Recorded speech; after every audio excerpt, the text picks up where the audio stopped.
más bien que hiciera la intervención de ustedes, como dijimos, sobre los trabajos que estaban haciendo, ¿no?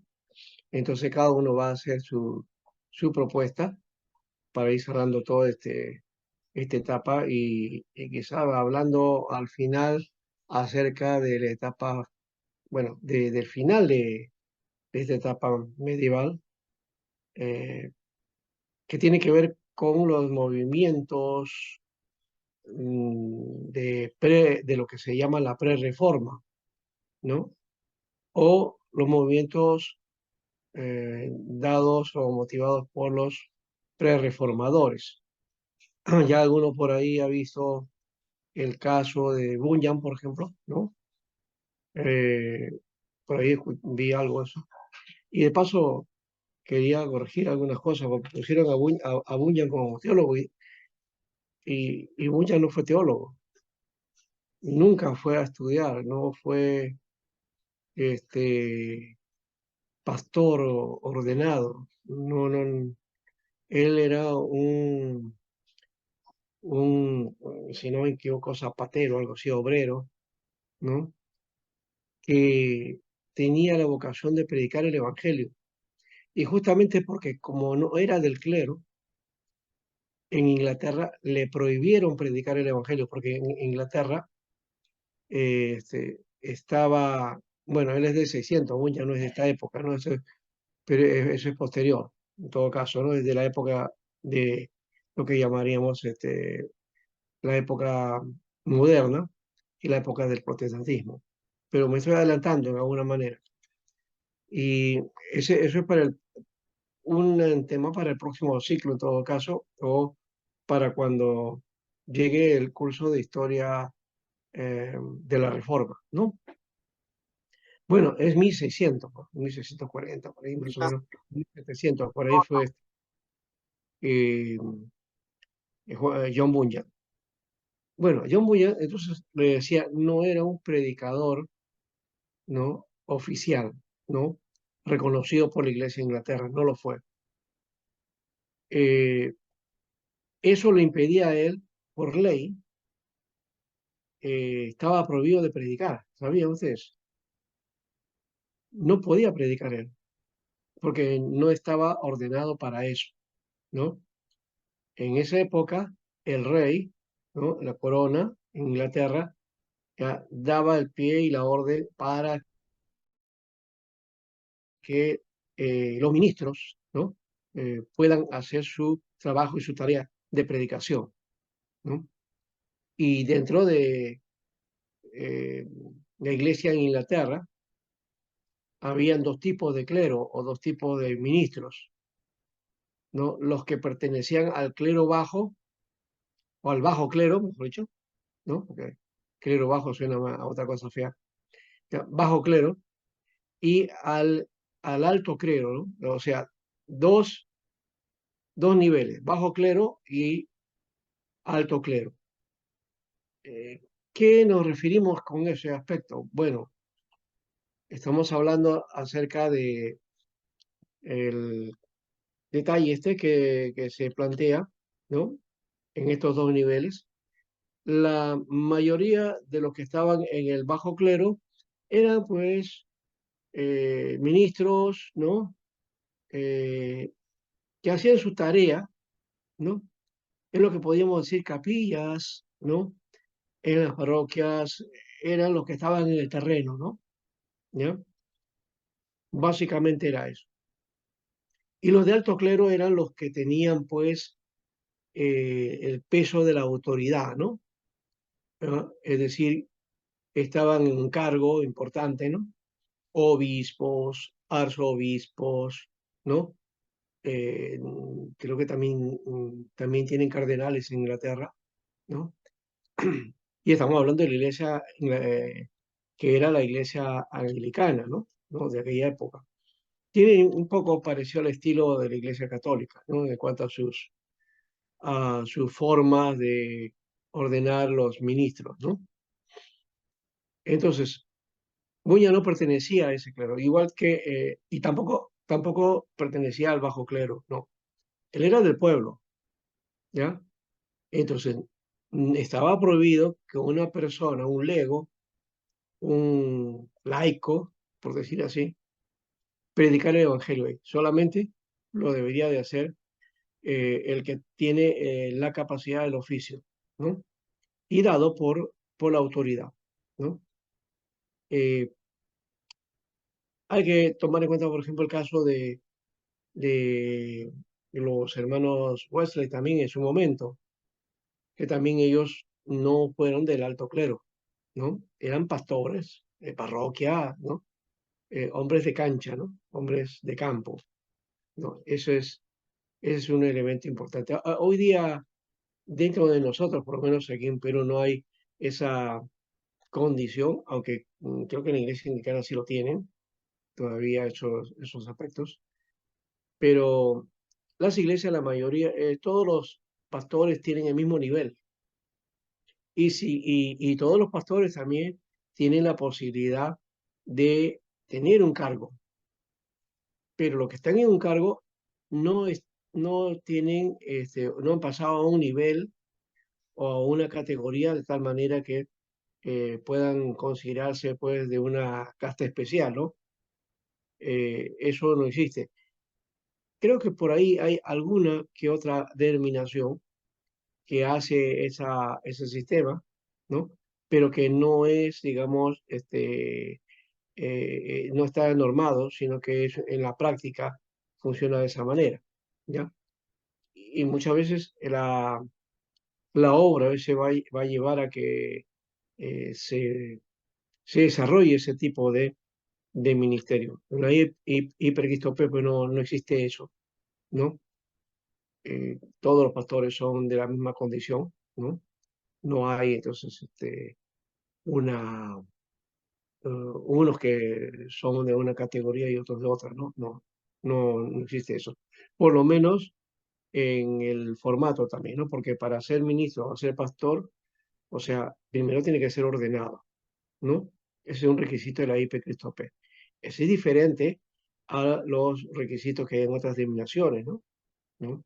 Donde te ponen, por ejemplo, cuando tú ingresas, no entras por primera vez, entonces te dan un grado, grado A, por ejemplo. No, grado, no, D o E, creo, ¿no? Y después va subiendo, ¿no? D, C, B, hasta llegar a A, ¿no? Que ya sería entonces el pastor ordenado, recién lo ordena. En otras denominaciones tienen nombres, ¿no? Le llaman, por ejemplo, obrero local, ¿no? Obrero regional, ministro cristiano, ministro licenciado, ministro ordenado, en fin, ¿no? Son formas de mencionar. Si algunos en otras iglesias tienen otro formato, ¿no? Entonces, pero esas, digamos, etapas, ¿no? Depende de la denominación, ¿no? ¿No? Depende de la denominación. Hay pastores, por ejemplo, en algunas denominaciones que hacen labor pastoral, que hacen su ministerio, pero todavía no son ordenados, ¿no? La ordenación viene después, ¿no? Entonces, y en otros, tienes que pasar por esos niveles, ¿no? Por esas etapas. Primero pasar por uno, luego pasar en otro, después del tiempo pasas al otro, así, bajo exámenes, hasta que luego llegas a la ordenación. Y esa ordenación ya te permite tener cargos, ¿no? O poder, te habilita a funciones de cargo dentro de la denominación. Entonces son diferentes, ¿no? Bueno, eso nomás quería mencionar sobre John Bunyan, ¿ya? Que no es teólogo, entonces, ¿ya? Por si acaso alguien que puso ahí, por ahí, puso a a- dentro de los demás, ¿no? Los puso a Bunyan y Bunyan no, hay que, hay que reconocer que no lo fue, ¿no? Eso nada más para corregir, creo, ¿dónde estaba eso? Por acá, creo. Eh, Me parece, sí, en una de los WhatsApps, por ahí tomaron ese dato, ¿no? Entonces, acá está, en la sala de alumnos, dice. Eh, aquí hay una fotito y acá está, ¿no? Dice Thomas Watson, John Owen, Thomas Gooding y John Bunyan, dice, fueron puritanos. Eso sí, ¿ya? Pero dice importantes teólogos y escritores. Bueno, Bunyan sí fue escritor, pero no fue teólogo, ¿no? Y un escritor reconocido posteriormente también, porque su obra ha sido, desde esa perspectiva, sí, tengo que reconocer eh, que la, eh, la tarea hecha por Buño, ¿no? Básicamente por lo que es reconocido, es porque él escribió, ¿no? ¿No? A ver, alguien, ya que lo mencionaron a Bunyan, ¿no? Y no quiero tomar a Watson y a los demás, que Watson sí era teólogo, pero en el caso de Bunyan, a ver, ya que lo mencionaron, ¿qué obra, ah, qué obra escribió Bunyan por el cual se hizo célebre y famoso? A ver, dentro del mundo protestante, ¿no? ¿Alguien sabe? Porque cuando ponemos algo tenemos que tener base, ¿ya? Tenemos que tener base y peso para decir algo, ¿no? Entonces, si han mencionado a Bunyan, ya, ¿qué escribió Bunyan, por lo menos? ¿O cuántas obras escribió Bunyan? A ver, esa es una buena prueba, no está en el examen, pero si no responden a esto, este, podría ser un demérito, pero no, bueno, no es el curso, porque Bunyan no pertenece a esta época. ¿Ah? Pastor, ¿cuántas obras hizo William? ¿William qué? No, John Bunyan, Ah, John. Ah, o Juan Bunyan, como es conocido. A ver, ¿cuál es su obra clásica, la más conocida? ¿Mm? Como evangélico debemos conocer eso, ¿ah? Y estoy hablando de evangélico de iglesia, miembro de iglesia. No, no estoy hablando de estudiante de seminario. Bueno, vamos a ponerlo, todo estudiante de seminario o un seminarista debe conocer quién fue Bunyan y qué cosa es lo que hizo, qué escribió. Yo les dije algo, a unos detalles de él, no lo dejaron predicar, lo llevaron a la cárcel, ya estuvo 2 veces, ya, y en la última vez que estuvo en la cárcel, fue buenos años que estuvo ahí, ya, y justamente eso le costó para él hacerse célebre en el mundo evangélico. A ver, ¿qué cosa hizo él? ¿Cómo se llamó esa obra? Ajá. El progreso del peregrino, pastor. Muy bien, Max, te has llevado la corona. Eh, entonces, eres evangélico de corazón, ¿no? De todo evangélico de corazón debe conocer qué es lo que hizo Juan Bunyan, ¿ya? Así que no se olviden, hermano, de eso, ¿ya? Juan Bunyan es el autor, no digo que fue, porque su obra sigue vigente, ¿ya? Es una obra clásica, ¿ya? No solamente en el mundo evangélico, en el mundo protestante, sino a nivel de la literatura. Es una gran obra, muy bien hecha, muy bien elaborada. Es una obra, una alegoría, digamos, ¿no? Es una alegoría de la vida, ¿no? Y de cómo se llega a ser cristiano, ¿no? La obra se llama El progreso del peregrino. No se llama peregrino, sino El progreso del peregrino, como dijo Max, ¿no? Y hizo también otra obra, ¿ya? Por lo menos conozco dos, posiblemente puede haber habido otras más por ahí, pero hizo la segunda parte. ¿Cuál es la obra o la segunda parte de su obra? ¿Cómo se llamaba? ¿Mm? Ustedes saben que el peregrino, él emigró, salió de la ciudad de la ciudad de pecado, ¿no? Y comenzó a caminar por todo el mundo buscando el camino hacia el camino de la ciudad celestial, ¿no?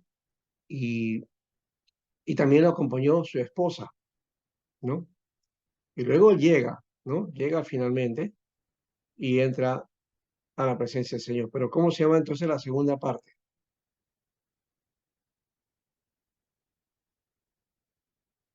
Bueno, esa sí no la conocen, creo. Se llama Cristiana, ¿ya? El progreso del peregrino y la otra es Cristiana, la esposa del peregrino.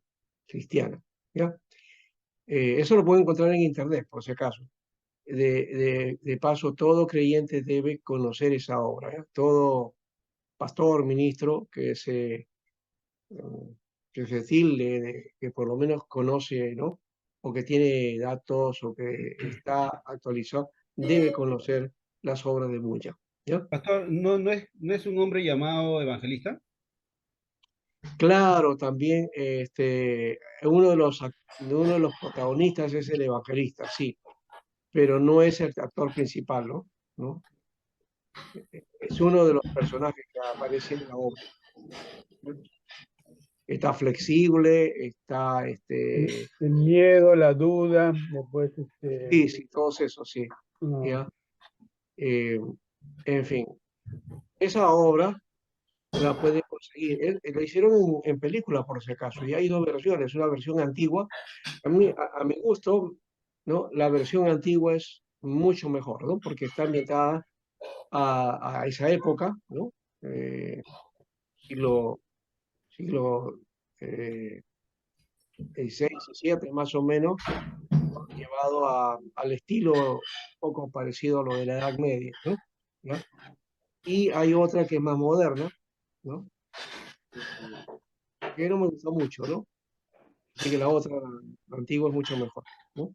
El progreso del peregrino. ujú, Pero no se queden con la película, sino también lean el libro, ¿no? Lean la obra. Es una historia muy, muy excelente como para poder leerla y a veces si no tiene sueños en la noche, pues agarra ahí, se pone a leer, ¿no? Y esa obra nos permite imaginar, hasta podemos soñar que somos el peregrino, ¿no? ¿No? Estamos ahí en el campo y en James medio de Forrest, pruebas ¿no? y aflicciones. ¿Ah? Creo que también le escribe, ¿quién le escribe? James Forrest. ¿Cómo, cómo? ¿Quién le escribe ese libro, pastor? O sea, es la obra de Peregrino, pero ¿quién le escribe? Juan Bunya. Ah, Juan Bunyan. Juan Munyán. Mm. Juan Bunyan, ¿ya? No se olviden. Muy bien. John Bunyan, entonces. O John Bunyan, claro, claro. Sí, sí, Ese es el sí. nombre original. Le dice Juan Bunyan, pero es John Bunyan, claro, sí. Así es.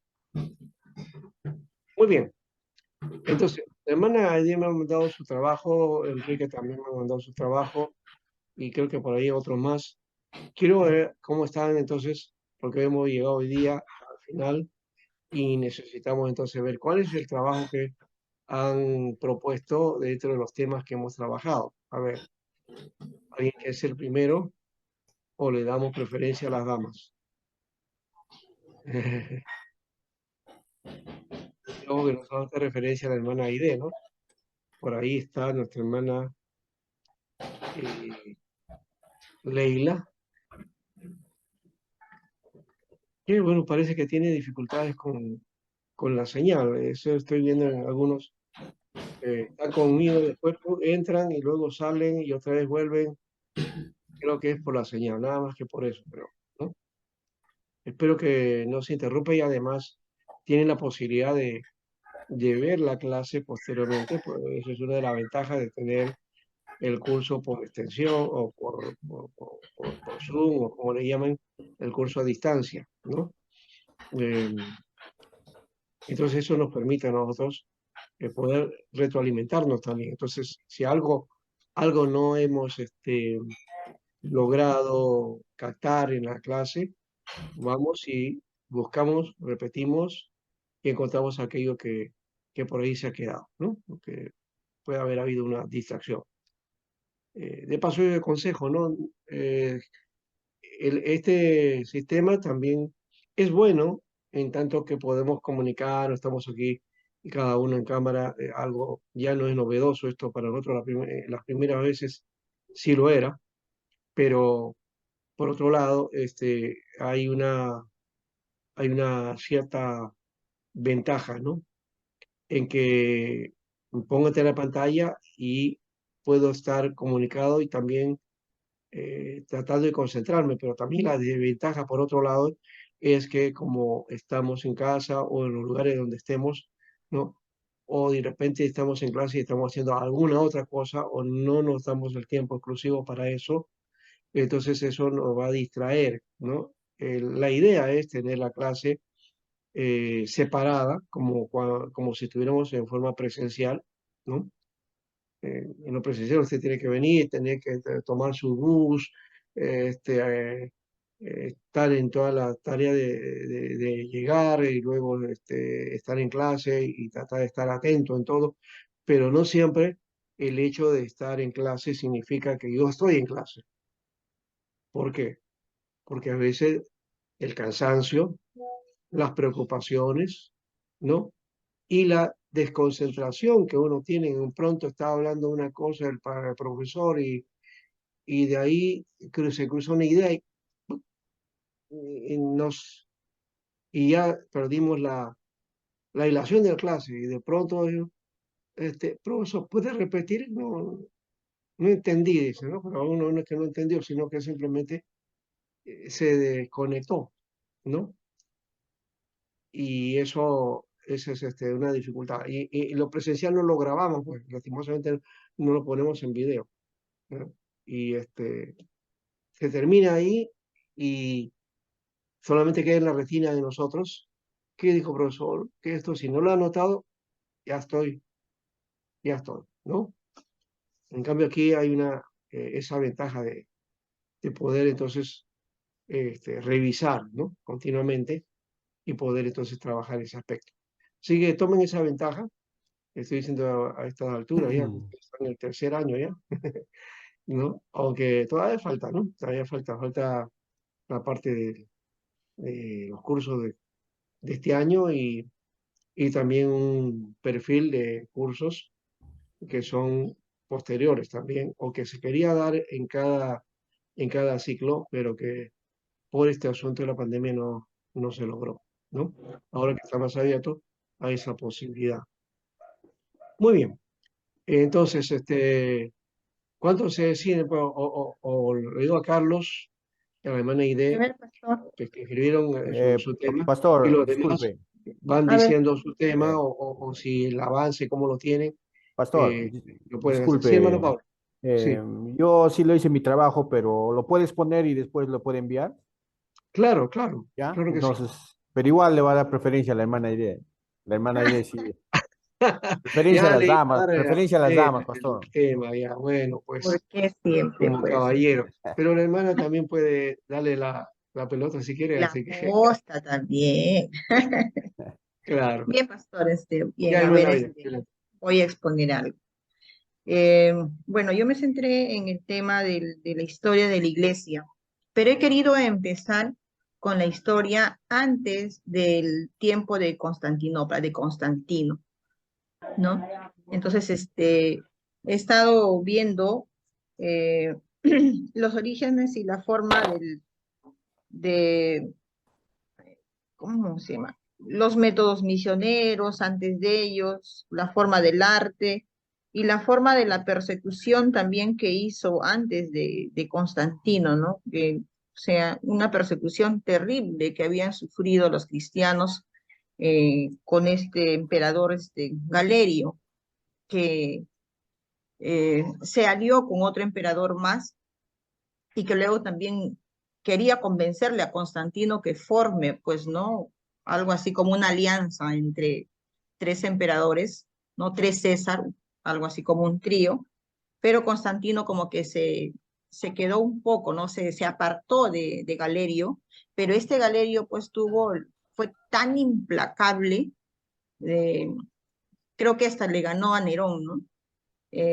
porque a los cristianos que él quería someterlos porque pensaba de que se estaban aliando con Constantino, pues él los empezó a perseguir a tal punto de que a los cristianos de ese entonces los obligaba a que se sometan a toda la idolatría romana, y luego también los sometían ¿cómo se llama? A las fuerzas militares, ¿no? Al ejército, pero obligándolos a que ellos sean idólatras, pero como estos cristianos no querían adorar a otros dioses, entonces, ¿qué hacían? Tenían una orden de parte de Galerio, donde pues se les arrancaban la mitad de la pierna, les arrancaban los ojos, y así los obligaban a ellos a ir al frente, ¿no? Y a las mujeres igual, a los niños igual, o sea, y de ahí algunos que vivían y algunos que no. Significa el Y monofisismo. luego de ahí, pues, los que sobrevivían, estos cristianos, ¿no? Eh, bueno, pues, habían tantos tuertos y tantos cojos en ese entonces, ¿no? Pero venían de los de la persecución de Galerio. Entonces, pasa el tiempo, luego de ahí quisieron convencerlo a Constantino, y cuando Constantino pues estaba en un determinado lugar, se queda, no tuvo una revelación, y de ahí donde nace la idea de que él era cristiano, ¿no? Pero en realidad la historia cuenta de que tuvo como un encuentro personal con el Señor, entonces donde pues Dios le habla, y él quedó ahí asombrado de que algo así parecido como a Saulo, ¿no? Eh, bueno, y de esa manera, al verse tocado, ya Constantino no persiguió a los cristianos, pero aunque sí a inicios, cuando estaba aliado con Galerio, sí también estuvo en la persecución. Entonces, una vez que fue tocado, entonces se apartó, ¿no? Como que se apartó a otro lugar. Entonces, y luego, pues, seguía Galerio con el otro emperador más, hasta pues, como les decía, que perseguían a tal crueldad, ¿no?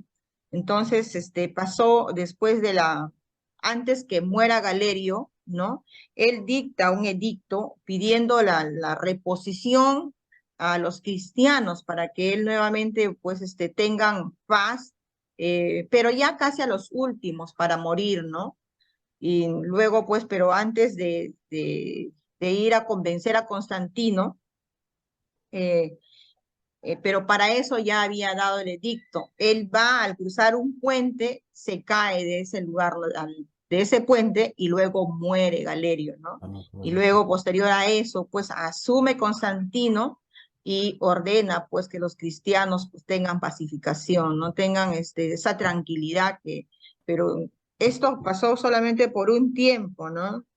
Pero aclarando que pues Constantino tuvo mucha misericordia y mucha consideración, bastante consideración a los cristianos, que dio lugar más adelante a esta nueva etapa de la etapa de la iglesia en la Edad Media, ¿no? Que posteriormente voy a estar pasando ahí. Hice la primera parte, pastor, en la cual pues vi que Constantino eh, hizo bastante por los cristianos, ¿no? Eso es lo que he entendido, pastor. Muy bien. Gracias, hermana. Eh, Ahí le envié. bueno, en el trabajo que usted ha hecho, en realidad eso pertenece a la parte de lo que se conoce como En la la iglesia, ¿no? etapa imperial. Antigua. Ujú, la Sí, etapa la imperial. etapa imperial, ¿no?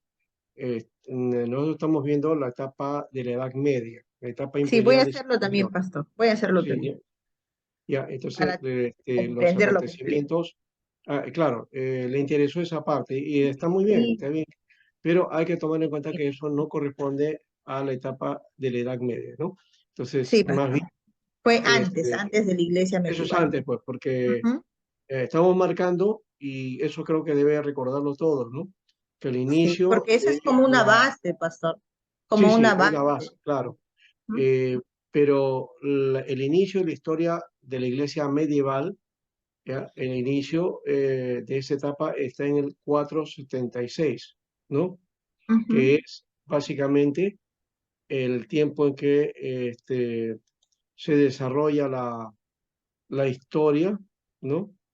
En la iglesia. 476 ¿no? Bajo un acontecimiento que es clave dentro de la historia universal. A ver, ¿cuál fue? Recuerden.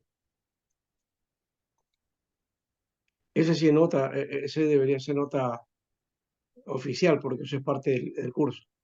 ¿Cómo dijo pastor? ¿Qué evento dio inicio a la Edad Media? Ah, la era de Constantinopla. No, no, a ver, Espera, espera, pastor. ¿cuál fue el inicio? Bueno, no sé si Marx fue, porque casi nadie dijo nada, pudo haber ido a internet y ahí encontrado el caso de Bunyan y el La progreso de caída de Peregrino. Constantinopla, mi pastor. No, la caída de La caída del Constantinopla Imperio es Romano. La caída del Imperio Romano. el final, exacto, es la caída del Imperio Del Imperio Romano. Romano. Exacto. 476 después de Ah, Cristo es el inicio, ¿no? Y lo hemos dicho al comienzo, ¿no? Por si acaso sí, usted debe tenerlo, debe estar anotado ahí.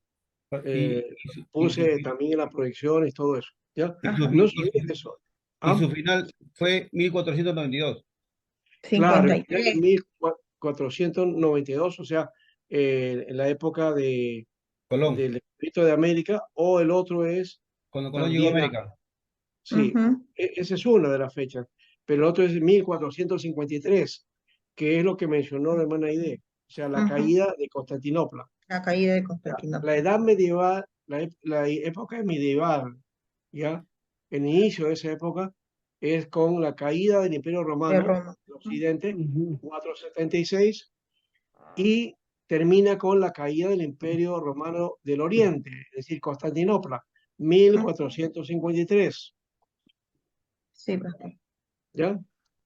Eso creo que debe estar bien marcado, ¿no? Sí, Ahí pastor. están los límites de esta etapa, ¿no? La caída del Imperio Romano y la caída del Imperio Oriental, ¿no? De Constantinopla, ¿no? O Imperio Romano del Oriente, ¿no? Caída de Constantinopla se le conoce, ¿ya? Donde están ahí los Otro, poderes musulmanes, los poderes sí, bárbaros, exacto, Mahoma. por los bárbaros que entraron, pues, ¿no? Sí, Y los Ah, turcos especialmente, ¿no? Los y Pastor, los. turcos. Ujú, Por eso que ahora esa zona que era Asia Menor, ¿no? O la parte oriental, ¿no? Del Imperio Romano, ahora se llama Turquía. ujú. ¿Por qué se llama Turquía? Porque lo invadieron los turcos, ¿ya? Porque invadieron los turcos. ¿No? Los turcos fueron los que hicieron eso. Ese es un dato, y lo otro, algunos lo prolongan hasta el descubrimiento de América, ¿no? Hasta el viaje de Colón. Algunos ponen desde media hasta ese tiempo, ¿no? Bien. Que Algo más. paralelamente a esos acontecimientos, pastor, iban desarrollándose también los padres de la iglesia.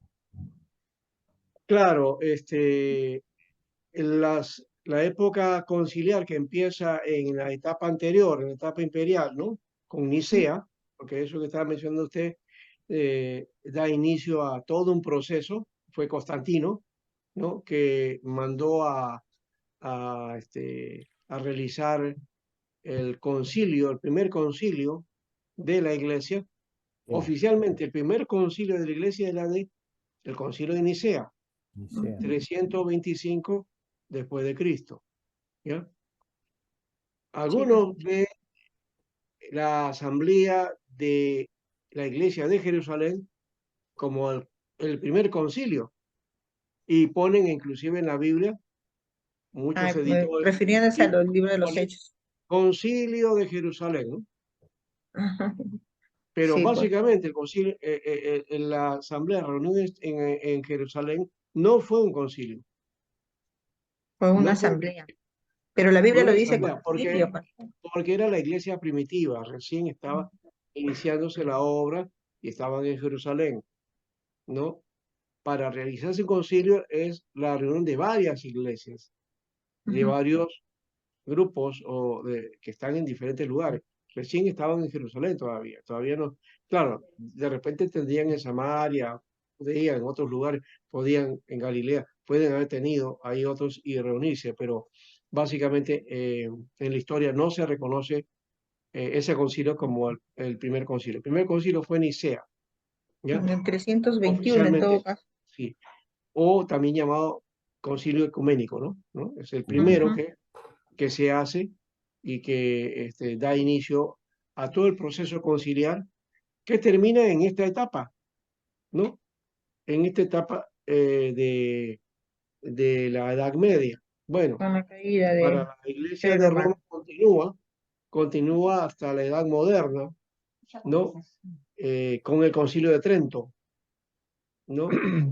Y después con el Vaticano primero y después con Vaticano segundo, ¿no?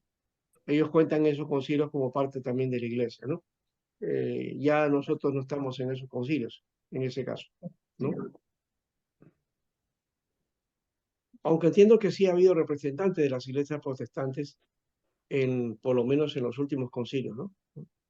De ahí ya no ha vuelto a haber más concilios, han habido conferencias, han habido acuerdos, este, tienen otros nombres inclusive, pero ya no son oficialmente concilios, ya no se ha hecho desde 1963, creo que más o menos que por ahí es.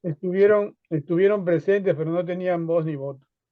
Sí, claro, eso fue en Vaticano II especialmente, ¿no? En el Vaticano primero no. Y no sé si en Trento también. En Trento no había nadie, ¿no? Porque No, eso fue contra el contra protestantismo, ¿no? Lutero. Ya, Ujú. muy bien, hermano, Pablo, a ver, entonces díganos ahora A sí ver, su tema. ya, Y pastor. ahora sí. Bueno, pastor, yo le da otro enfoque. Si caso me equivocaba, me corrige, pastor. Ya, no No, estamos todos para eso. sí, ya, a ver, a ver.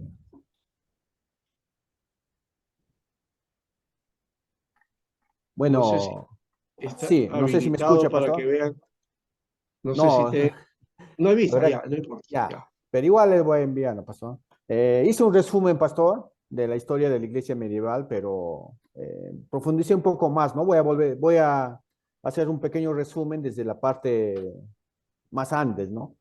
Eh, eh, as- Al estudiar la historia de la iglesia medieval, vamos a comprender cuatro aspectos importantes que nos ayudarán a poder despejar nuestras dudas, ¿no? Lo dividí, aclarar nuestra mente con las confusiones que podemos tener, fortalecer nuestra fe al ver cómo el cristiano subestim- subestimó a lo largo de los altibajos de los tiempos, ¿no? Nos motiva a la acción y a la dirección correcta de nuestra perspectiva y también se clarifica cómo debemos dirigir hacia el futuro, ¿no? Existen cuatro maneras, ¿no? Lo dividí en cuatro maneras para conocer y conectarnos entre la iglesia medieval y nosotros, ¿no? Le dividí lo que entendí del libro que leí, ¿no? Nos ayuda a comprender la conexión entre nosotros y la iglesia descrita en el Nuevo Testamento y también nos ayuda a comprender por qué creemos, por qué creemos en la sana doctrina, ¿no? También nos explica el origen y la diferencia de distintos grupos y denominaciones cristianas que existen actualmente en el mundo, ¿no? También nos permite conocer el surgimiento y desarrollo de los principios, de las principales herejías y sectas, ¿no? De la historia del cristianismo, así como la respuesta de la iglesia. Es de utilidad porque nos motiva a cumplir la gran comisión, ¿no? Al mostrarnos el esfuerzo e ingenio de los que hicieron otros antes que nosotros, ¿no? Lo dividimos, la iglesia está dividida en la iglesia antigua, ¿no? Que va de la expansión de la iglesia desde el siglo 33 hasta el 100. Posteriormente, supervivencia de las iglesias desde el siglo 100 al 313. Supremacía de la iglesia desde el 313 hasta el 590. Ahora, la iglesia medieval que normalmente estamos estudiando, pastor, va desde el siglo VII hasta el siglo XV, ¿no? Primero la formación del Sacro Imperio Romano, del 590 al siglo hasta 800, ¿no? Después viene la lucha entre las iglesias y el Estado, ¿no? Que va desde el 800 hasta el 1517, ¿no? Y posteriormente, esto, como usted estaba mencionando, lo vamos a ver seguramente más adelante, en la iglesia moderna, ¿no? Que va desde el siglo XVI al siglo XXI, ¿no? Ahí seguramente vamos a aprender la reforma y la contrarreforma de 1517 a 1648. También aprenderemos el racionalismo y las denominaciones de 1517 y 1589. las misiones mundiales y modernas de 1789 y 1906, el periodo reciente de 1906 al 2000 y la iglesia en la actualidad del 2000 al 2020. Ahora, me voy a enfocar en la iglesia medieval, ¿no? Desde la perspectiva secular, ¿no? El inicio formal del medioevo medio fue con la caída, como la hermana acaba de mencionar y usted también acaba de mencionar, fue con la caída de Roma, ¿no? En el año 476, y su final fue en el descubrimiento de las Américas, ¿no? El 12 de octubre del año 1992, ¿no? Para muchos historiadores, el periodo que duró la iglesia medieval duró aproximadamente 1000 años, ¿no? Son considerados la época oscura del hemisferio occidental. Es por eso que se llama la historia del oscurantismo, ¿no? Es un reproche directo contra el cristianismo por su total autoritarismo, ¿no? De esa época y su censura durante estos siglos. Si vemos, los cristianos tomaron una actitud controladora, una actitud castigadora de los que estaban de acuerdo, siempre y cuando los que no estaban de acuerdo con ellos, ¿no? Pero al parecer, ¿no? Hubo buenas perspectivas también en la época medieval, ¿no? Hubo mucha luz y progreso, ¿no? Los historiadores seculares han dividido en dos periodos, ¿no? Esta edad, ¿no? A alta edad media, que abarca desde el siglo VI hasta el siglo X, ¿no? Y la baja, que abarca desde el siglo XI hasta el siglo XV. También lo dividieron, ¿no? La iglesia medieval en dos periodos, ¿no? El primero fue el de la formación sacro, ¿no? Que es sagrado, desde el Imperio Romano, que va desde el 590 al 800. En este periodo podemos ver la unión de dos instituciones importantes, ¿no? En la sociedad en aquel tiempo: el gobierno civil y la iglesia, mezcla entre la política y el cristianismo. Pero también, ¿no? El otro es la lucha entre la iglesia y el Estado, que va desde el siglo 800 hasta el 1517, ¿no? El primer imperio romano antiguo era un imperio pagano, eso tenemos que tener en cuenta. Repito vuelta, el primer imperio romano antiguo era un imperio totalmente pagano, que se centraba en emperadores romanos. Pero en el segundo imperio romano ya fue cristianizado, ¿no? Aquí no iba a ser los emperadores romanos, ¿no? Sino ya los reyes, como usted en muchas oportunidades nos ha explicado, ¿no? Los franceses, ¿no? Los alemanes, de los que iban a ostentar el título de emperadores, pero de la mano del papado, ¿no? Lo que tenemos que tener en cuenta, ¿no? Estudiando este libro, perdón, estas enseñanzas que plasmé aquí en el trabajo, un rey domina solo un país, ¿no? Pero un emperador ya domina varios países, eso es muy diferente, ¿no? Es aquí, ¿no? Que ya vemos que ya dominaban varios países, ¿no? Entonces ya no era un rey, ¿no? Sino era un emperador. ¿Cómo está formado el Sacro Imperio Romano, ¿no? Primero, solo estoy mencionando, ¿no? La gestación del nuevo Imperio Romano, el papado que va desde el siglo VII hasta el siglo VIII, el monofascismo, ¿no? Que usted muchas veces nos ha explicado, es una doctrina teológica que en Jesús solo está presente su naturaleza divina, pero no la humana, ¿no? Y también el Islam y sus efectos. Voy a detallar un poco la gestación del nuevo imperio. El Imperio Romano Occidental pasó a convertirse en el Sacro Imperio Romano, o sea, el poder político pasó, ¿no? De Roma, ¿no? Podríamos decir a Francia, que nosotros conocemos ahora, ¿no? La gestación de este Sacro Imperio Romano, aunque Roma cayó bajo el poder de los bárbaros en el año 476, como usted estaba mencionando, hasta el año 800, el Imperio Romano sobrevivía del lado oriental, ¿no? Después del Imperio Bizantino, es decir, los romanos movían su centro de operaciones en Roma, ¿no? Hasta Constantinopla, desde la llegada de Constantino. Y el Imperio Romano existió por muchos siglos, prácticamente casi 1000 años, ¿no? Duró esto, pero en el lado oriental, ¿no? Eso tenemos que tener en cuenta. Pero no fue así el lado occidental, porque en el año 476 Roma cayó bajo la invasión de los bárbaros, ¿no? Como muchas veces hemos visto, y se acababa el Imperio Romano Occidental. Constantinopla ejercía una autoridad sobre los obispos de Roma y el resto de Europa.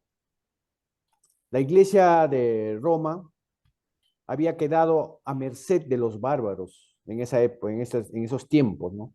Pero hicieron alianzas con los francos, ¿no? Porque ellos, ustedes saben que los francos jugaron un papel muy importante, ¿no? Encontraron en los francos poder, protección, ¿no? Eso es lo que encontraron. Pero también tenemos que tener en cuenta que en este periodo existía dos dinastías, ¿no? Una es la Merovingios y los Carolingios, ¿no? Vamos a conocer y vamos a detallar, ¿no? Todos estas dos dinastías y también los personajes de ambas dinastías, ¿no? Por ejemplo, Clodoveo, del 466 al 511, fue francés y fue coronado rey en el año 481, bajo su liderazgo de las tribus francas, ¿no? Fueron unificados bajo el mismo reino y fue nombrado rey de todos los francos en el año 509. Así nace la dinastía merovingia, estableciendo a París como su centro, ¿no? Capital, ¿no? Pero lo que tenemos que tener en cuenta es que Clodoveo se declaró públicamente cristiano. Posteriormente, ¿no? Vino Pipino el Joven, 635 y 714, se hizo del poder del reino de Franco, haciendo de lado a la dinastía merovingia, ¿no? Y tomó o logró el control sobre Alemania, ¿no? Y facilitó, ¿no? El envío, podríamos decir, de misioneros a las zonas, ¿no? En el año 1695. Pero posteriormente vamos a ver a Carlos Martel, 686 y 741, ¿no? Él fue el hijo legítimo de Pempino, ¿no? El joven, con paciencia y mucha estrategia, logró llegar al trono del reino de Franco y fue el único que pudo controlar, ¿no? Fue el único que pudo controlar a los musulmanes, ¿no? A los sarracenos, que siempre hemos hablado, ¿no? O a los, como también conocidos como los maometanos. Y también dio inicio él, ¿no? Carlos Martel dio inicio a la dinastía llamado Carolingia y venció a los musulmanes en las batallas de Poitiers, ¿no? En el año 732. Decía ser cristiano, pero establecía, ¿no? Abades y a obispos, ¿no? A las personas quizás sin las cualidades necesarias para los cargos, pero lo hacía quizás por conveniencia política, ¿no? Como sabemos, justo estaba buscando qué significa la palabra abades o abadés, ¿no? No sé cómo se pronuncia. Esto significa que era un director de un ministerio, ¿no? Eso es lo que normalmente nombraba este emperador, ¿no? Porque lo hacía por conveniencia. Pero posteriormente, ¿no? Vino otro, ¿no? Pipino el Breve, el 715 y 768, que fue hijo de Carlos Martel. Lo sucedió, lo antecedió como rey de los francos. Pero el Papa, ¿no? Esteban II, aquí, lo llamó patricio de los romanos, ¿no? ¿Por qué? ¿Cuál era la finalidad? Con la finalidad para poder ganarse el apoyo, ¿no? La defensa de los lombardos. Los lombardos era un pueblo germano que siempre atacaba a Roma, ¿no? Y por eso que eh, el Papa siempre se agarró de este emperador. Pepino, al vencer a los lombardos, le despojó parte, ¿no?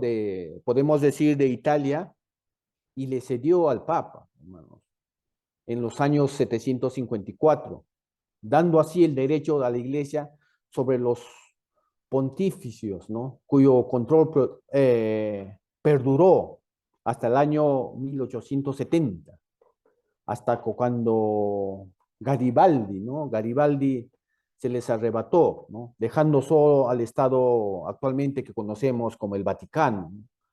En pocas palabras, ¿no? Para resumir, le regaló, ¿no? Estas tierras al Papa como lugar de residencia, podríamos decir, pero bajo el control, ¿no? Recién nacida de Italia, ¿no? La Iglesia por muchos años dominó, administró y fue dueño de estos territorios, ¿no? Hasta que llegó Garibaldi y les quitó a todo y los dejó ahora solo esa pequeña parte que se llama el Vaticano.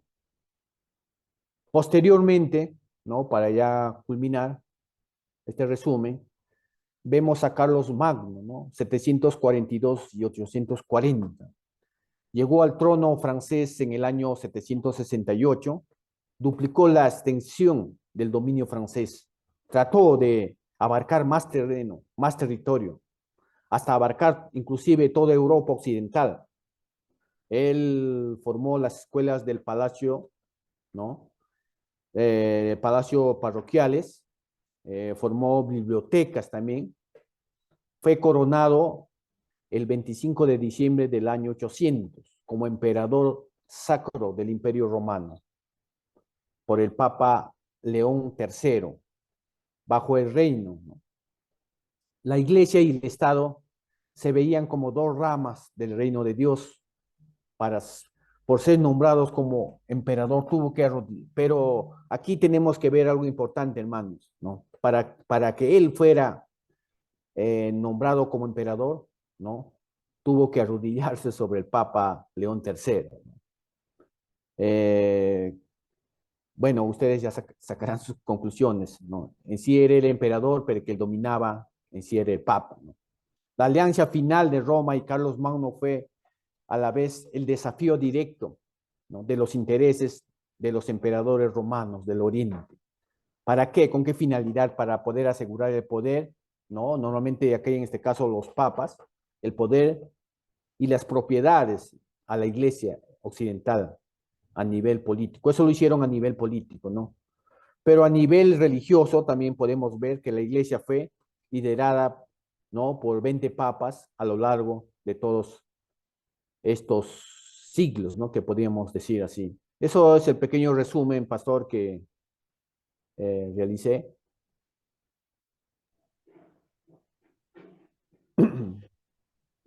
Muy bien, gracias. Bueno, te has centrado básicamente, nos ha dado todo a lo largo de la historia un resumen, pero también te has centrado básicamente en la etapa del Imperio Carolingio, ¿no? De esa etapa que has mencionado, ha hablado de Carlos Magno, ¿no? Carlos Magno. Nieto de Carlos Martel, ¿no? Sí, Que impulsó entonces la idea de realizar o retomar nuevamente el imperio romano, ¿no? Pero básicamente se conoce como el Imperio Germano, ¿no? Eh, no logró esa organización del Santo Imperio Romano. Fue una idea, pero que no se planteó. Más bien se conoce como Imperio Germano o también como Imperio Carolingio, ¿no?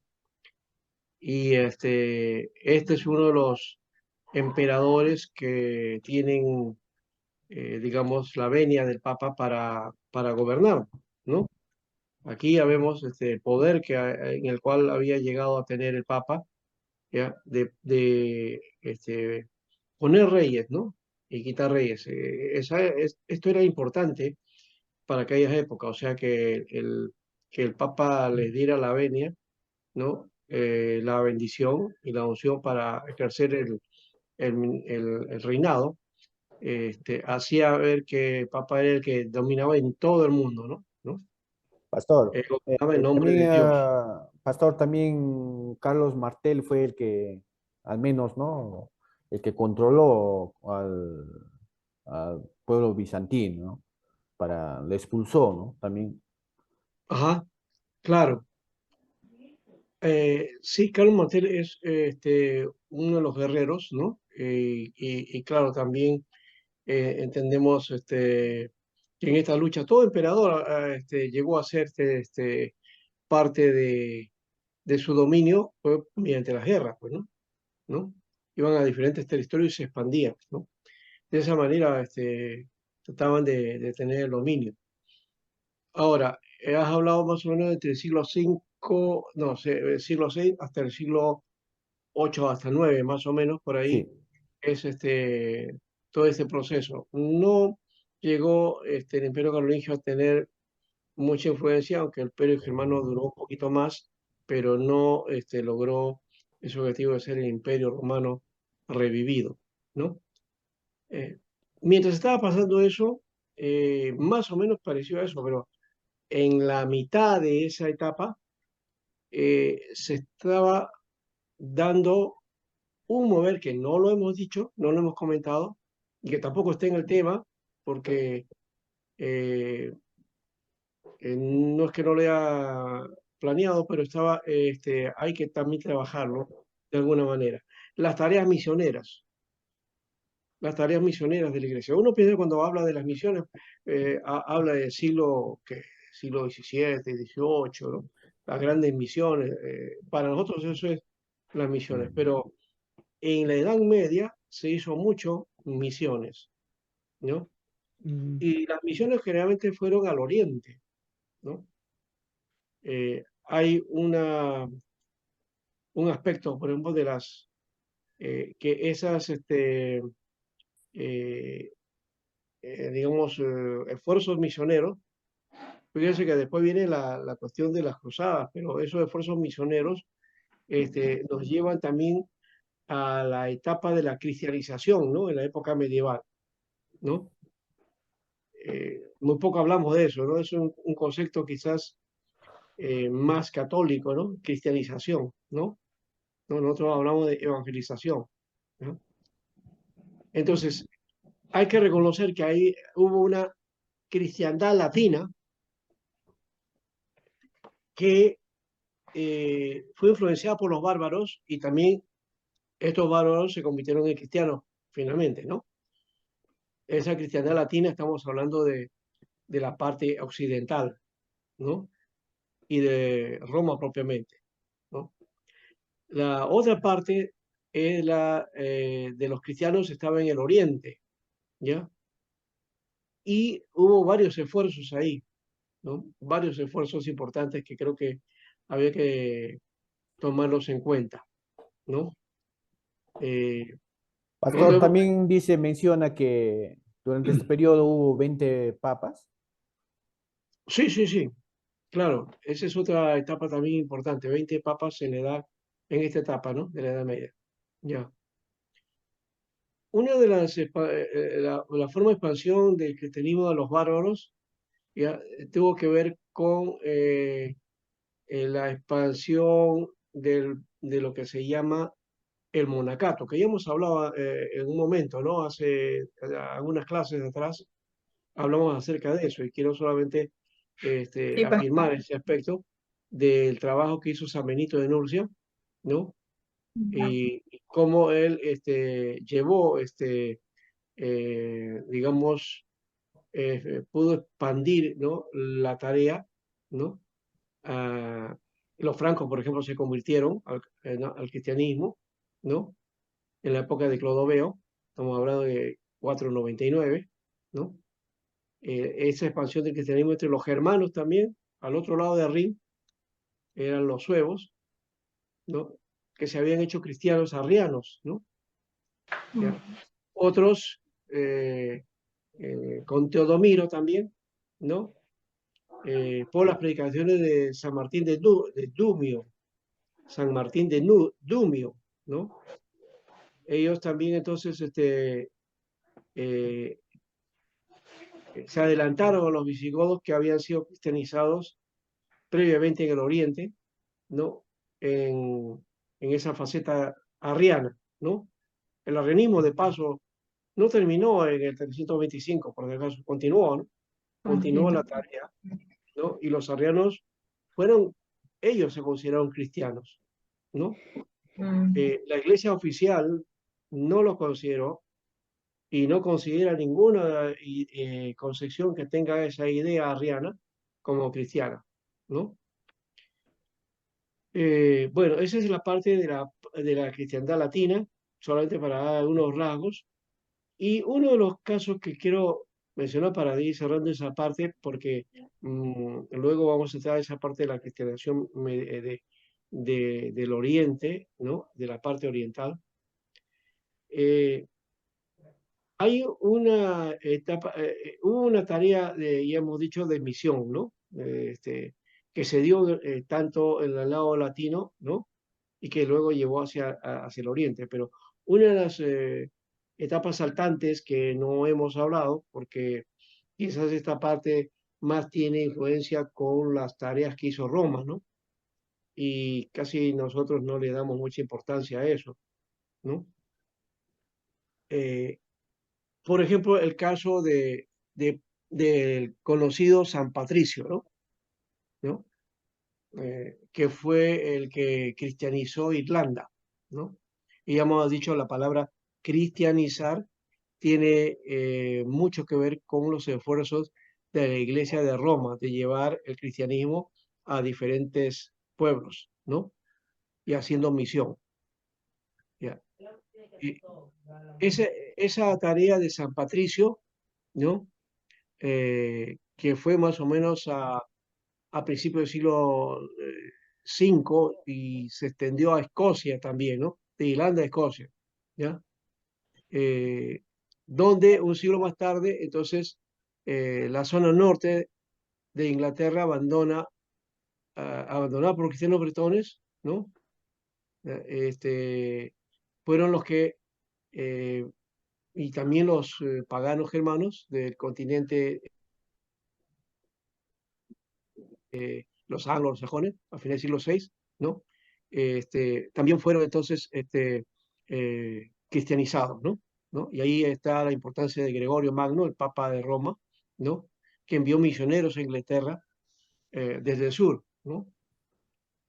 Entonces, ha habido esfuerzos, si te dan cuenta, misioneros, ya, de lo que se llamó la cristianización de esa época. Las formas que hayan utilizado no me interesa, pero San Patricio, por ejemplo, fue un caso muy importante, ¿no?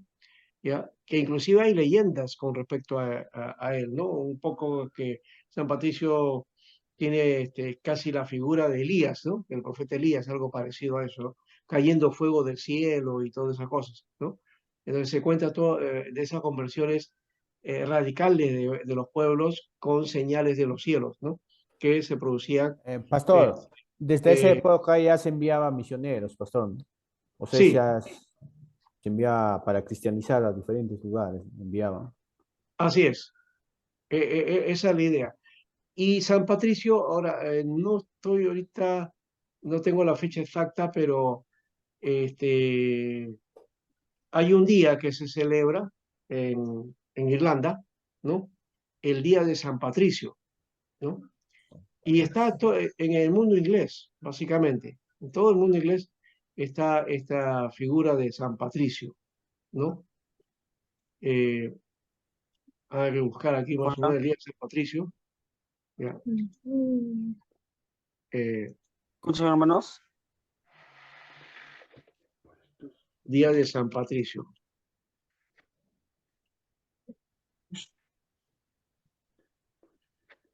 Es el 17 de marzo. Así es, pastor, 17 de marzo. ¿Ya? El 17 de marzo. O sea, ya pasó el día de San Patricio. ¿Ya? Uy, no hemos ido. Y los irlandeses celebran con todo, con cerveza, con alegría y todas esas cosas, ¿no? ¿No? Es una celebración muy importante para los irlandeses, los ingleses, los escoceses también, ¿no? San Patricio es conocido como uno de los misioneros, primeros misioneros al mundo anglosajón, ¿no? A ese mundo. Bien, ahora, pero también hay otro elemento aquí que también debemos plantearnos aquí. Y les estaba mencionando las otras tareas de cristianización dentro del mundo medieval, ¿no? Que básicamente fue al lado del Oriente, ¿no? Por ejemplo, la extensión del cristianismo a los búlgaros, ¿no? A la parte de los pueblos eslavos, por ejemplo, está los serbios, los moravos, los de Crimea, los de la estepa de Ucrania y Rusia, ¿no? Eh, Más o menos por el siglo X, ¿no? Estamos hablando de 900, 980 por ahí. ¿Eh? Eh, Esto fue posterior y a cargo del Imperio Bizantino se hicieron estos lugares con el credo ortodoxo, es decir, así como los latinos también hicieron su misión, ¿no? ¿No? Y llevando el Evangelio a Irlanda y otros lugares, ¿no? También estuvieron, ya hemos dicho, algunos partes también del Oriente, y entonces esta parte, digamos, del toque que hubo a personas del Oriente, aparece entonces unos personajes importantes aquí, ¿ya? Que fueron los que fueron al mundo eslavo a hacer misión, ¿no? Eh, Claro que estos se convirtieron luego al credo ortodoxo, no al credo romano, ¿no? Y aquí están estos predicadores, Cirilo y Metodio, ¿no? ¿Ya? Que tuvieron mucho ligazón inclusive con el papado, ¿no? Eh, Pastor, sí, disculpe, en la época de medieval, el pueblo bizantino entonces fue ortodoxo. sí, sí, sí. Ellos, ahí se forjó el cristianismo ortodoxo, sí. ¿Ya?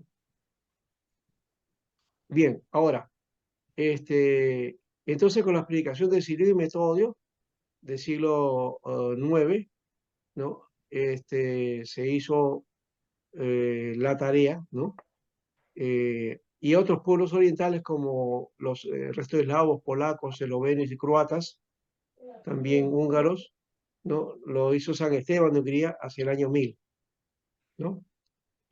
Eh, y también a los pueblos nórdicos, a los vikingos, los escandinavos, ¿no? Eh, Eso fue hecho por el cristianismo latino. Es decir, que estos cristianos que salieron de Europa Central, ¿no? Y en un periodo posterior, ¿no? Del siglo XI al XII, ¿no? Entonces, dieron la conversión de Hungría, ¿no? Y las primeras peregrinaciones a la Tierra Santa, ¿no? Que más adelante llega a ser entonces las cruzadas, ¿no? Pero a mí me llama la atención el caso de Cirilo y Metodio, ¿no? Em, Personajes que fueron, como digo, al mundo eslavo, ¿ya? Y ellos son muy reconocidos en ese mundo, ¿no? Grandes misioneros.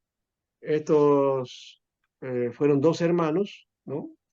Que hicieron su tarea de, de evangelizar todos esos lugares, ¿no? Y llevar el evangelio al mundo eslavo, ¿no? A ese mundo que eh, digamos, era pagano, ¿no? Y que no conocían del Señor, ¿no? Esa tarea de Cirilo y Metodio no solamente fue la tarea de evangelizar, sino también el impedimento de la cristianización era el idioma, ¿no? Entonces ellos comenzaron a estudiar el idioma, ¿no? Del mundo eslavo, ¿no? Y encontraron que este idioma no tenía eh, caligrafía, ¿no? No tenía letras. Entonces ellos comenzaron a estudiar mucho este idioma, ¿no? Y le dieron, digamos así, le dieron el alfabeto, ¿no? Formaron un alfabeto. El alfabeto se conoce ahora como el alfabeto cirílico, ¿no? ¿Ya? ¿Y por qué es importante este alfabeto?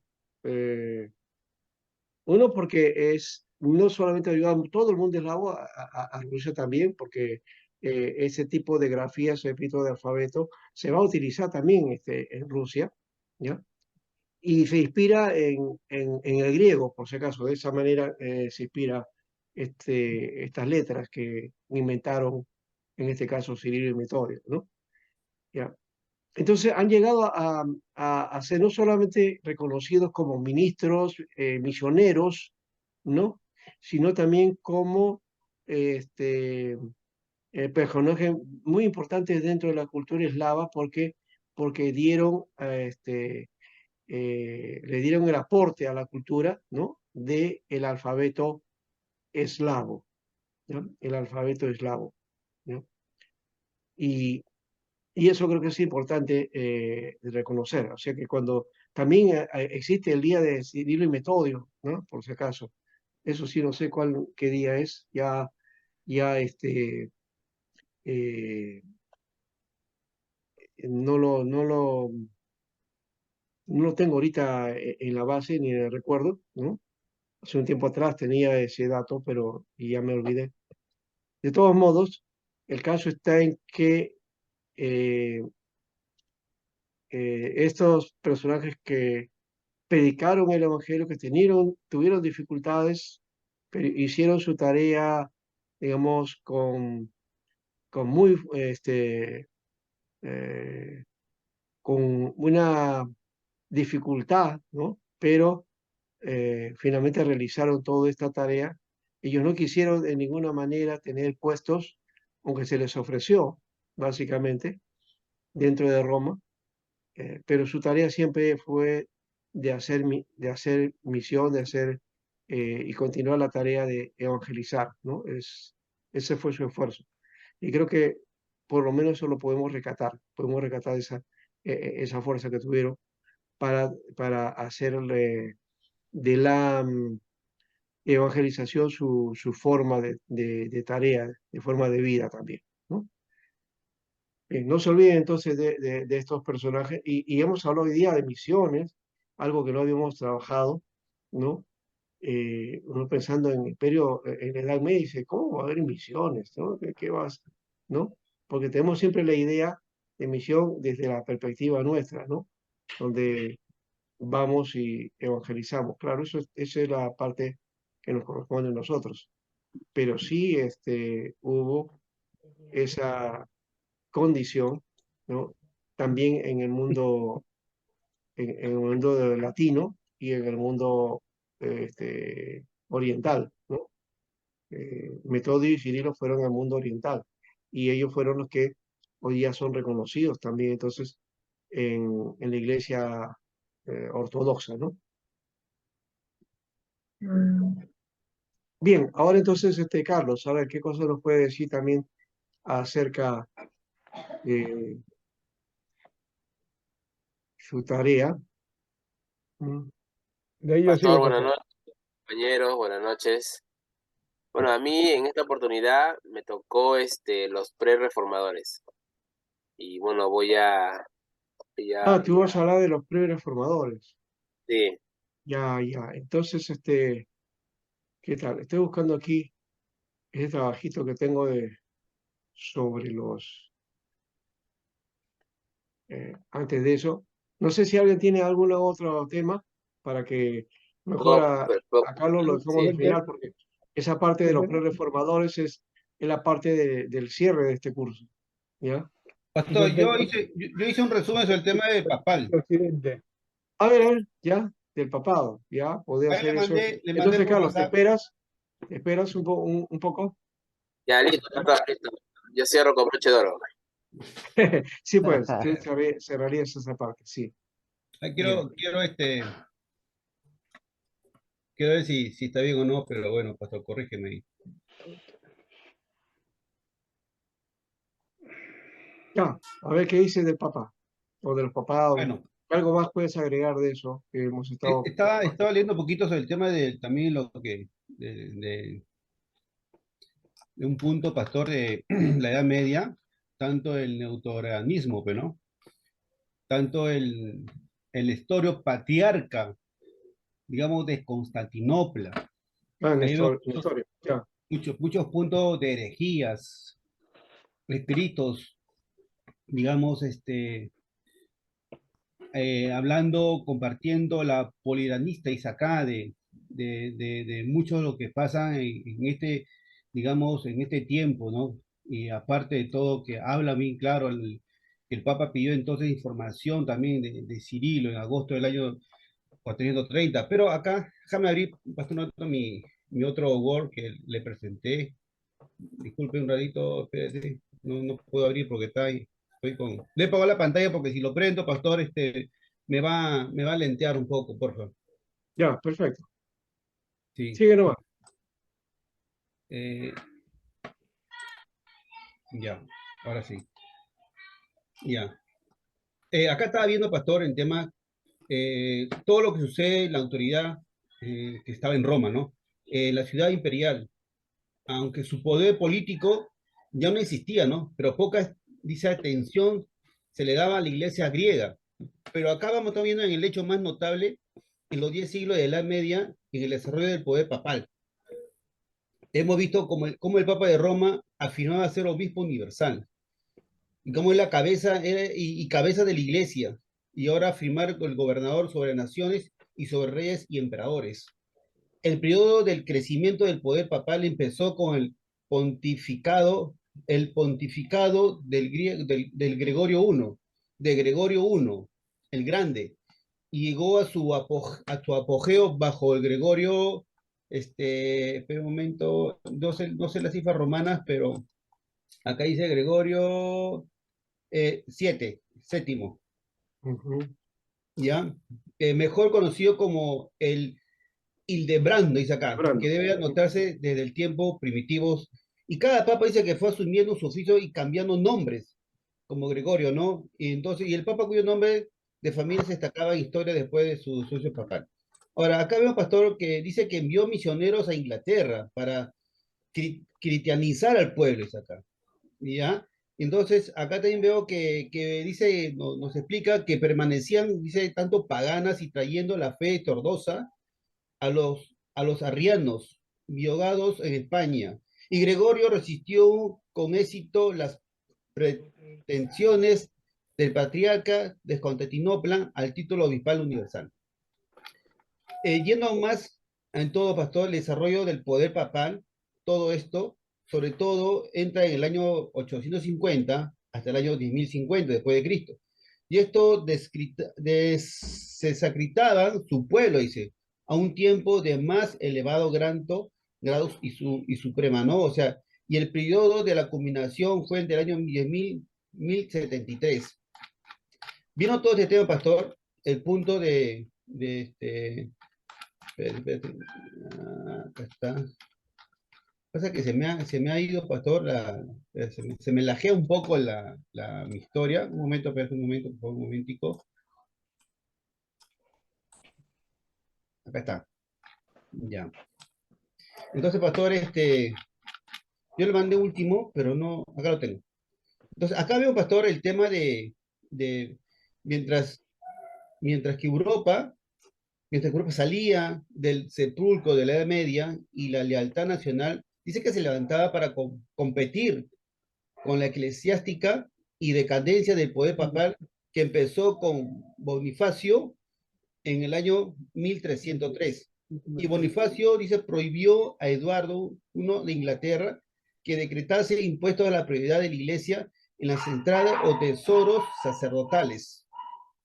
Ahora, dice que él murió de tristeza poco después del año 1305. Durante más de 70 años, los papas se eligieron bajo los órdenes de los reyes de Francia y estaban subordinados a su voluntad al periodo de 1305 hasta 1338. Y se le conoce como la cautividad babilónica. Acá dice que los papas se convirtieron en jefes dominales, sin verdadera influencia o poder bajo el gobierno francés. Otros, dice, aspirantes, dice, al papado, surgieron en Roma y poder doquier en diferentes países, papas y antipapas. Los órdenes papales se desobedecían libremente las excomuniones y se obviaban, por ejemplo, como Eduardo III de Inglaterra, que ordenó al llegado al papal que saliera del reino de 1338 al papa reinante, que es Gregorio el octavo, el onceavo, y volvió a Roma en 1414, celebró el concilio de Constancia para decidir entre las reclamaciones de cuatro papas. Y todos se depusieron y se escogió uno nuevo, que fue en el año 1378. Y los papas han constituido morando en Roma, dice. El resumen de la historia de esta iglesia medieval explica por qué los cristianos evangélicos deben conocer, digamos, al menos o lo esencial del papado y el monateísmo medieval, así como lo importante de Gregorio Magno. En ese proceso y un resumen de los papas sucesivos en estos siglos séptimo y en el siglo octavo, ¿no? En este estudio que analiza la concepción del sacramento imperio romano germánico en cronística italiana y española de la Baja Edad Media, que orígenes y autoridad y tensión con el Papa, protestar dice, preeminencia en la potestad universal, tras la disputa historiográficas del escolastismo del siglo XII, del siglo XII, ¿no? Al siglo XIII. Y aquí dice, los humanistas ofrecían nuevas interpretaciones sobre las génesis del Sacro Imperio, a partir de preguntas como si la potestad imperial romana desapareció o si continúa en Bizancio o en el papado, en donde nace la autorista de Carlomagno para ser emperador, y la comparación de las fuentes italianas y españolas permite observar distintas extensiones políticas en un contexto de recíproca influencias culturales acá. Pero durante todo esto dice el pontificado, el del Papa Alejandro, el Papa Alejandro, en el año 109-116, que San Ignacio de Antioquía dirigió una epístola y la sede apostólica, ¿sí?, en la que se señala que Roma estaba puesto a la cabeza de la caridad, de lo que se dedujo que la sede romana le correspondía ser cabeza de iglesia, si bien será en tiempo de San Víctor, en el año 189 al 198, cuando quede sentado el principio de que en cuestión de fe y de costumbre en Roma, a la que corresponde resolver las cuestiones llegando a excomulgar a las iglesias de Asia Menor por seguir celebrando la Pascua de Resurrección al 14 de Nisan. Entonces, acá ignorando lo prescrito por el Papa Aniceto en el año 1555-1566, respetó las fechas de celebración de las mismas. Y acá también estamos viendo, pastor, Nonesio, dice Nonesio, en el año 401, Nonesio 1, o sea, Nonesio 1, el 400 a 403, reivindicará, dice, que el Papa, el obispo de Roma, el papel de árbitro en la disputa entre obispos, papeles, dice, papas preeminentes que León Magno en el año 440 a 422 logrará conciliar especialmente y traducir a Atila de saquear Roma, ¿no? Y que todos tienen la definitiva que a lo largo de la antigüedad tardía la posición del papado, que se ha ido reforzado tanto desde el punto de vista celestial como tanto en la política, Y aquí vemos que en la Edad Media se presentó un número de fraudes píos, digamos, para sostener la autoridad de Roma. Y una poca científica inteligente dice que los fraudes se hubieran investigado, desaprobado y desacreditado. Sin embargo, la evolución de la Edad Media no era dada a la crítica. Nadie dudaba de la verdad de los documentos. Circulaban ampliamente, se aceptaban en todas partes y por medio de ellos afirmaciones de Roma se afianzaba, dice, con fuerza. Y uno de estos documentos fraudulentos fue donación de Constantino. Y mucho después de la caída del Imperio Romano en Europa se puso en circulación un documento con el propósito de demostrar que Constantino, el primer emperador cristiano, había dado el obispo de Roma, Silvestre, en el año Silvestre I, ¿no? En el año 314 al 335 después de Cristo. Ahí vemos los decretales pseudo-ciudaristas acá. Y veo muchas cosas más, pastor, que la supremacía absoluta del Papa de Roma sobre la Iglesia Universal, la independencia de la Iglesia del Estado, y movilizó prácticamente movilidades de muchas cosas que nadie dudó de su autenticidad hasta el siglo XII, cuando la Iglesia ya estaba enclanada en el poder. Y el periodo de la culminación fue entre el año 1073. Y la sucesora dice, y el sucesor de San Pedro ocupa una posición intermedia entre Dios y el hombre. No sé, pastor, rectifíqueme, ¿cómo estaba? Uy, pastor, creo que se fue. Creo que se aburrió, se quitó. Aquí estamos, aquí estamos. Ah, ya. Ya, muy bien, muy bien. Solamente, bueno, tú lo has leído, falta un poquito más de práctica de lectura para hacer las pautas, ¿no? Y poder entender bien eh, todo el escrito, ¿no? Pero creo que en el general está interesante tu tema y sobre todo hablando acerca del papado, los ríos que hubieron, ¿no? Hablaste también de la cautividad babilónica y el dominio que tuvo el papado en Europa, ¿no? Bien. Lo demás, entonces, esperamos que tenga también sus tareas. A Carlos lo ponemos al final, ¿ya? Y los demás también que espero que nos den alguna pauta del trabajo o un avance por lo menos, ¿no? No tiene que ser completo, por lo menos unos 5 minutos puede ser también, ¿no? Hermano José también quiere hacerlo. Pero vamos a tener un descanso, ¿te parece? Pastor, Sí, sí, pero me faltó detallar un poco más. Lo que pasa es que no puede desarrollar, pero me gustó dirigir un poquito más el estado de la iglesia, pero ya creo que ya mucho tiempo. ya, claro, está bien, está bien. Bueno, por lo menos en el trabajo lo voy a ver, ¿no? Y bueno, entonces, hermano José Luis, ¿usted quiere dar su exposición? ¿Sí? Ya, Sí, pero, dale ya. pero vamos a un descanso, 10 minutos, ¿te parece? Ah, ya. ¿Ya?